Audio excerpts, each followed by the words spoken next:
बंसी सेठ की किराने की दुकान पर बैठा झींगा दुकान के सामने वाली गली से लोगों को रास्ते पर आते जाते निहारता और मक्खियाँ मार रहा होता है।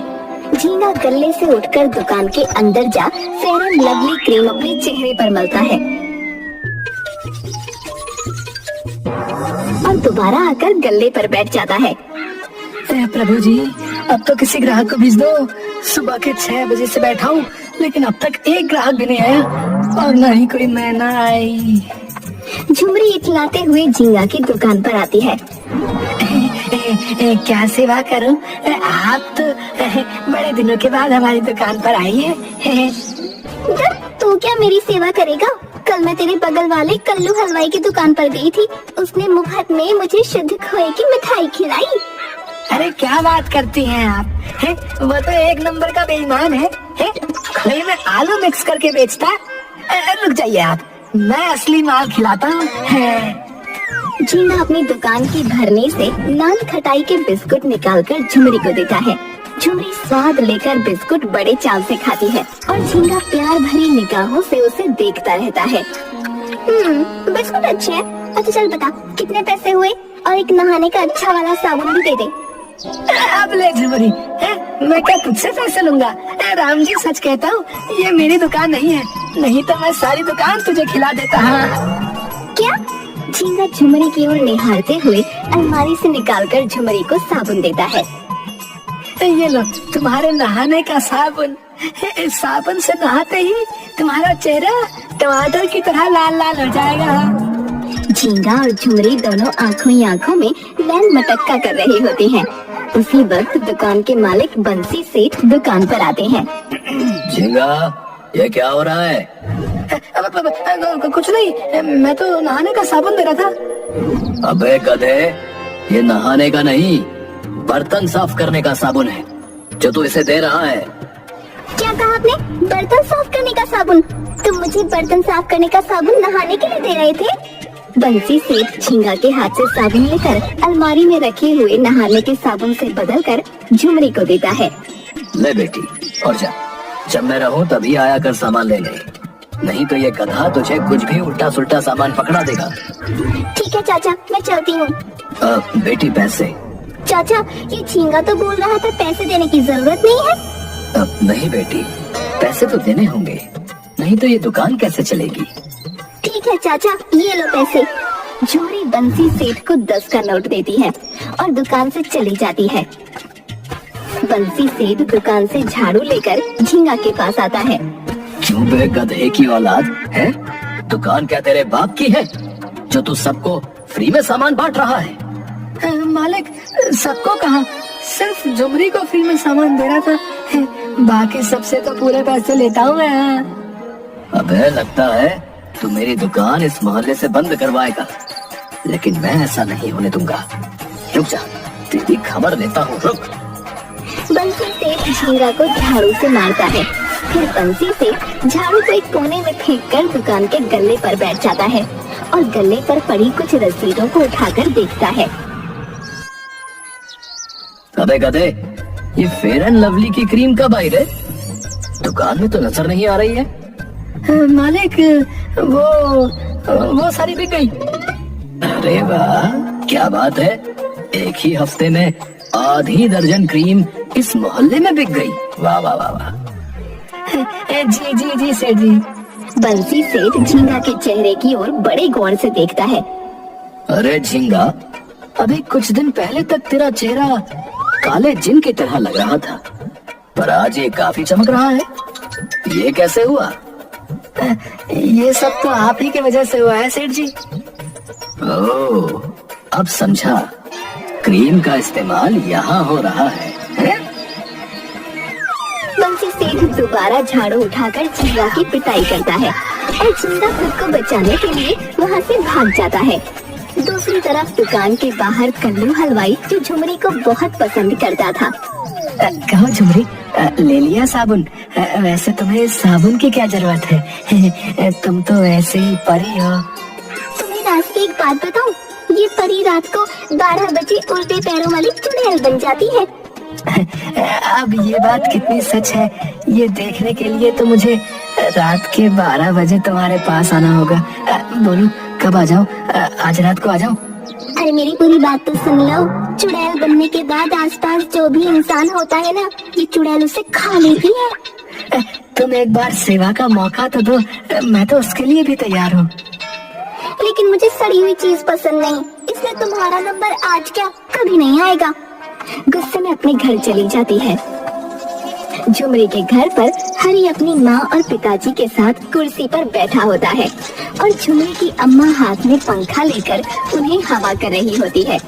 कमरे में बिजली नहीं होती। आज ही इस बिजली को जाना था, कमबख्त गर्मी बहुत पड़ रही है। सही कहा आपने, अब तो ऐसा लगता है जैसे गर्मी नहीं आग बरस रही है। तभी कुछ औरतें झुमरी को दुल्हन की तरह तैयार करके वहाँ लाती हैं और हरी के सामने वाली कुर्सी पर बिठा देती हैं। बेटा झुमरी, हरी को चाय दो। हाँ माँ, देती हूँ। झुमरी केतली से निकालकर चाय हरी और उसकी माँ और पिताजी को देती है। झुमरी बेटा, तुमने बहुत बढ़िया चाय बनाई है। हमारी झुमरी में कई गुण है। हमारा हरी भी बहुत गुणी है, ये गाना बहुत अच्छा गाता है। बेटा सभी को अपना गाना और चम्मच छल्लो वाला सुनाओ तो सही। अरे रहने दो मामा। हरी के बोलते ही सबकी नजरें हरी पर होती हैं। सुनाना बेटा, कितना अच्छा गाता है तू। अत्ता तो सुनाता हूँ। ओ तम्मतल्लो ओले ओ तम्मतल्लो ओले ओ। उसी वक्त बिजली के आ जाने से तेज पंखा चलने लगता है और हरी के सर पर लगा हुआ विग उड़कर झुमरी के हाथ में आ जाता है। सभी आश्चर्य से हरी की ओर देखने लगते हैं और खुद की हंसी को रोक नहीं पाते। हरी जल्दी से अपना विग झुमरी के हाथ से लेता है और वहाँ से भाग जाता है। उसके पीछे उसके माँ बाप भी दौड़ते हैं। अम्मा, तुम्हें मेरी शादी करने के लिए गंजा मिला क्या? मुझे माफ कर दे बेटा, मुझे क्या पता था कि वो गंजा है। जब हम लखनऊ तुम्हारे मामा के घर शादी में गए थे, वहीं पर इस गंजे की माँ से मेरी जान पहचान हुई थी और ये गंजा भी तो वहाँ पर था। तभी कल्लू हलवाई झुमरी के घर आता है। कल्लू झुमरी और उसकी अम्मा की सारी बातें सुन लेता है। अम्मा बाहर आओ। आई, लगता है कल्लू आया है, मैं उसके पैसे देकर आती हूँ अभी। हाँ बेटा, ले तेरे पैसे। अरे अम्मा, तुम भी कैसी बातें करती हो। एक तरफ तो बेटा बोल रही हो और दूसरी तरफ पैसों का हिसाब लेकर बैठी हो। तभी अंदर से झुमरी आती है। तो यहाँ पैसे लेने नहीं तो क्या हमारा हाल पूछने आया है? मैं तो इधर से गुजर रहा था तो सोचा अम्मा का हाल चाल पूछ लूं। तो अपनी बकवास बंद कर और मुझे सब पता है तू यहाँ क्यों आया है। अरे झुमरी, तू अंदर जा, मैं अभी आती हूँ। कल्लू, ये ले बेटा तेरे पैसे। अम्मा मुझे माफ करना, लेकिन मैंने तुम्हारी और झुमरी की सारी बातें सुन ली। वैसे तुम्हें झुमरी की शादी के लिए इतना परेशान होने की क्या जरूरत है? अपने यहाँ भी तो कितने अच्छे अच्छे लड़के हैं और फिर झुमरी तो देखने और सुनने में भी अच्छी है। तुम आसपास इसके लिए रिश्ता क्यों नहीं देखती? लड़की पास रहेगी तो तुम्हें भी सुख हो जाएगा।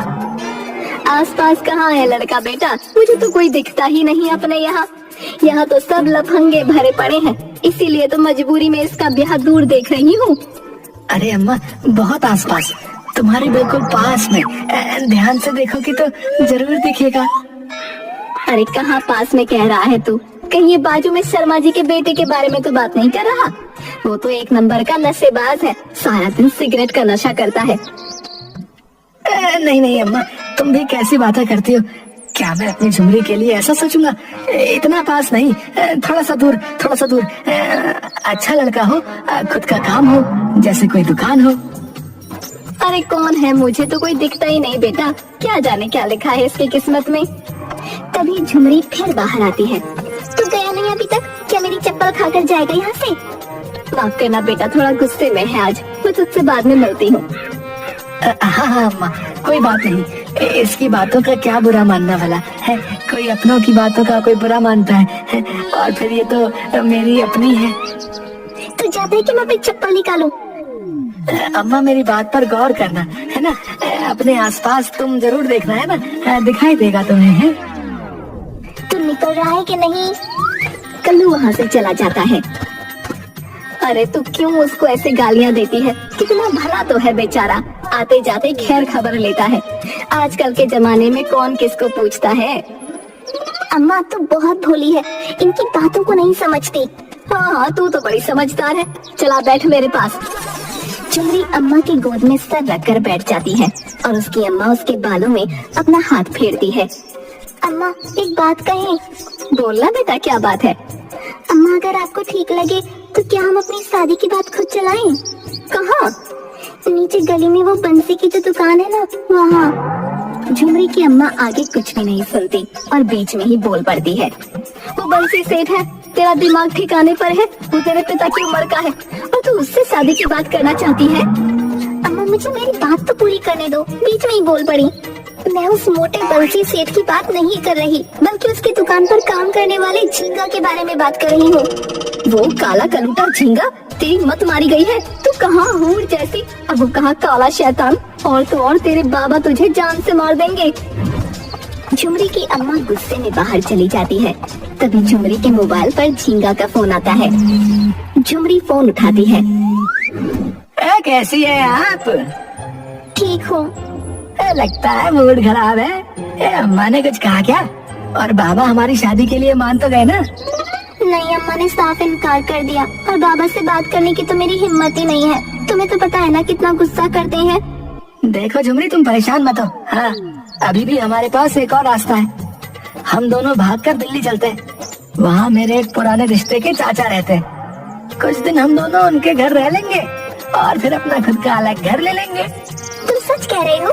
मुझे बताओ ना कब भागना है। मेरा बचपन से सपना था किसी के साथ भागकर शादी करूंगी और अब लगता है कि वो सपना सच में पूरा हो जाएगा।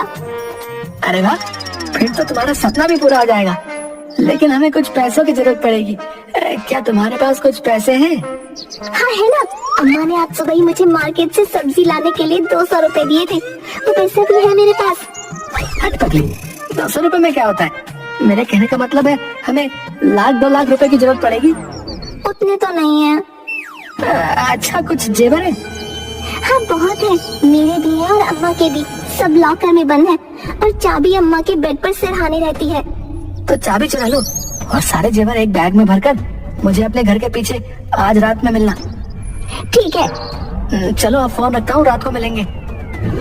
रात के अंधेरे में झुमरी अपनी अम्मा और बाबा के कमरे में जाती है। अपनी अम्मा के तकिए के नीचे से चाबी लेकर तिजोरी से सारे जेवर बैग में भर के फिर कमरे से बाहर आ जाती है। अचानक झुमरी के बाबा की नींद खुल जाती है। अपने कमरे का दरवाजा खुला देखकर बाहर आते हैं। अंधेरे में झींगा कंबल ओढ़ झुमरी के घर के पास आता है। झुमरी के बाबा कमरे की खिड़की से बाहर देखते हैं और उनकी नजर गली में झींगा पर पड़ती है। वो घर के नीचे आते हैं लेकिन उन्हें वहाँ कोई नहीं मिलता, क्योंकि झींगा और झुमरी दोनों घर के पीछे चले जाते हैं। क्या चोरों की तरह आए हो? है? तो क्या झुमरीन खान बन के आता है? लगता है तेरे अब्बा ने मुझे देख लिया है। जल्दी यहाँ से निकलना होगा। ला, जल्दी से जेवरों का थैला मुझे दे दे। नहीं, चलो पहले यहाँ से भागते हैं, फिर मैं तुम्हें आगे चलकर ये थैला दे दूंगी। अरे जितना कह रहा हूँ उतना कर। हाँ। तुम ये कैसी बातें कर रही हो? झींगा अपनी जेब से चाकू निकालकर झुमरी की गर्दन पर रख देता है। चल, अब जल्दी से ये जेवरों का थैला मुझे दे दे, वरना ये चाकू तेरी गर्दन पर चल जाएगा और तुम यहीं पर ढेर हो जाएगी। हे भगवान, तुम ये क्या कर रही हो? मैंने तुम पर विश्वास किया था और तुम मुझे धोखा दे रहे थे। तुम्हें तो नरक में भी जगह नहीं मिलेगी। झुमरी जबरन झींगा के हाथ से चाकू छीन लेती है और झींगा के पिछवाड़े बम पर चाकू घोंस देती है। उसी वक्त गली की सारी लाइटें जल जाती हैं। चारों ओर से लोग झींगा को घेर कर झींगा की खूब पिटाई करते हैं। झुमरी के एक हाथ में थैला होता है और दूसरे हाथ में चाकू। लोग झींगा को अधमरा छोड़कर धीरे धीरे झुमरी के पास आते हैं। वाह बेटी, आज तो हाथ की सफाई अच्छी हो गई। हाथ की सफाई? तुमने कमाल कर दिया, एक चोर को मार गिराया। हाँ, कई महीनों से इस मोहल्ले में चोरियां हो रही थी, लेकिन कोई इस चोर को पकड़ नहीं पाया। आज झुमरी की वजह से ये हमारे कब्जे में है। झुमरी के बाबा भी वहाँ आ जाते हैं और झुमरी को अपने गले से लगा लेते हैं और कहते हैं, बेटी हो तो ऐसी, बेटा मैंने हमेशा तुम्हारे साथ सख्त व्यवहार किया, लेकिन मैं तुमसे सच में बहुत प्यार करता हूँ। झुमरी कुछ भी नहीं बोलती और अपने बाबा के गले से जोर से लिपट जाती है। वो हमेशा से अपने बाबा के गले इसी तरह लिपटना चाहती थी, लेकिन उनका सख्त व्यवहार उसे हमेशा उनसे दूर ही रखता था। दूसरे दिन झुमरी कल्लू हलवाई की दुकान पर जाती है। मुझे माफ कर दो कल्लू, मैंने तुम्हें गलत समझा। कोई बात नहीं, मैं हमेशा से तुम्हें उस दुष्ट झींगा से बचाना चाहता था, क्योंकि मैं उसकी फितरत को अच्छी तरह से जानता था। तुम्हें बताना भी चाहा, लेकिन तुम उससे सच्चा प्यार करती थी। अगर मैं तुम्हें कुछ भी बताता तो तुम्हें मुझ पर यकीन नहीं होता। तुम सच कह रहे हो कल्लू, झींगा के प्यार में मैं अंधी हो चुकी थी, जबकि वो तो सिर्फ मेरे पैसों से प्यार करता था, मुझसे नहीं। अगर कल रात अम्मा के जेवर चुरा लिए होते और झींगा के साथ भाग गई होती तो आज मेरी हालत क्या ही होती। मैं झींगा की नीयत जानता था और मुझ पर विश्वास करने के लिए तुम्हारा बहुत बहुत शुक्रिया। शुक्रिया तो तुम्हारा, मैं तुम्हारा एहसान जिंदगी भर नहीं भूलूंगी। ये सब छोड़ो, आगे तुमने क्या सोचा है? कुछ नहीं, जहाँ अम्मा बाबा चाहेंगे मैं वहीं शादी करूंगी। बस शुभ्री, मेरी एक बात हमेशा याद रखना कि चाहे जो भी हो जाए, कभी किसी को ये मत बताना कि तुम झींगा के साथ भागने वाली थी।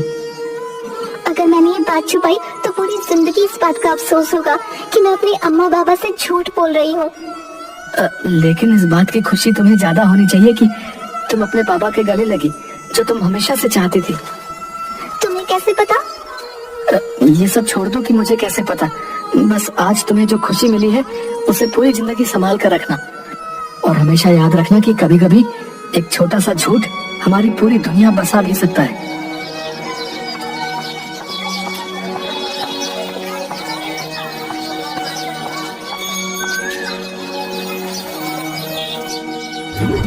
झुमरी के अम्मा बाबा ने झुमरी की शादी कल्लू हलवाई से कर दी और वो दोनों खुशी खुशी अपनी दुकान चलाते और झुमरी अपने अम्मा बाबा की नजरों के सामने ही रहती।